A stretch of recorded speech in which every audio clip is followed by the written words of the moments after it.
To lead the disciple from ignorance to true self-knowledge is the purpose of the Hindu Upanishads.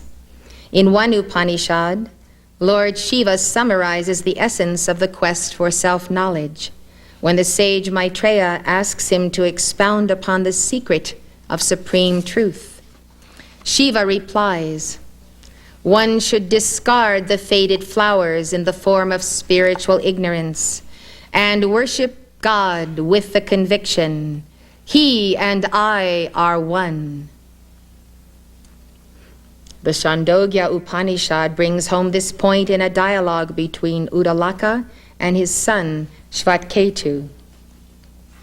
It is one of the most famous and profound passages of Hindu scripture. When Shvatketu was 12 years old, his father Udalaka said to him, "Shvatketu, you must now go to school and study. None of our family, my child, is ignorant of Brahman." Thereupon Shvatketu went to a teacher and studied for 12 years. After committing to memory all the Vedas, he returned home, full of pride in his learning.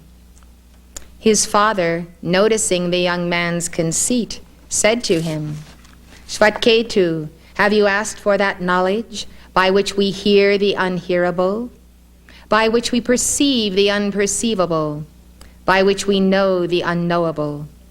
His son replied, "Surely those venerable teachers of mine are ignorant of this knowledge, for if they possessed it, they would have taught it to me. Do therefore, sir, give me that knowledge." "Be it so," said Udalaka. Udalaka went on to teach his son about the essence of all being. At one point he bid him, "Bring a fruit from that banyan tree." "Here it is, sir," said Shvatketu. "Break it," said Udalaka. "It is broken, sir. What do you see?" "Some seeds, extremely small, sir." "Break one of them." "It is broken, sir." "What do you see?" "Nothing, sir." "The subtle essence you do not see," said Udalaka, "and in that is the whole of the banyan tree. Believe, my son, that that which is the subtle essence, in that have all things their existence. That is the truth, that is the self, and that, Shvatketu, that art thou." Shvatketu said, "Please, sir, tell me more about this self." "Be it so," said Udalaka. "Put this salt in water and come to me tomorrow morning." Shvatketu did as he was bidden. The next morning his father asked him to bring the salt which he had put in the water, but he could not, for it had dissolved. Then said Udalaka, "Sip the water and tell me how it tastes." "It is salty, sir." "In the same way," continued Udalaka, "though you do not see Brahman, the eternal absolute God, in this body, He is indeed here. That which is the subtle essence, in that have all things their existence. That is the truth, that is the self, and that, Shvatketu, that art thou." This affirmation, "that art thou," or "that thou art," Tattvam Asi, translates as, "You are the Absolute, you are Brahman, you are God." But "you are Brahman" does not mean you, the body, the mind, the senses, are Brahman. The "you" refers to the Atman, a term used to describe the indwelling God, the imperishable, undecaying core of man. The Atman is what the Ascended Masters call the God Self, not the mighty I Am Presence, but the Self of God that dwells within this temple, the divine spark or the Spirit.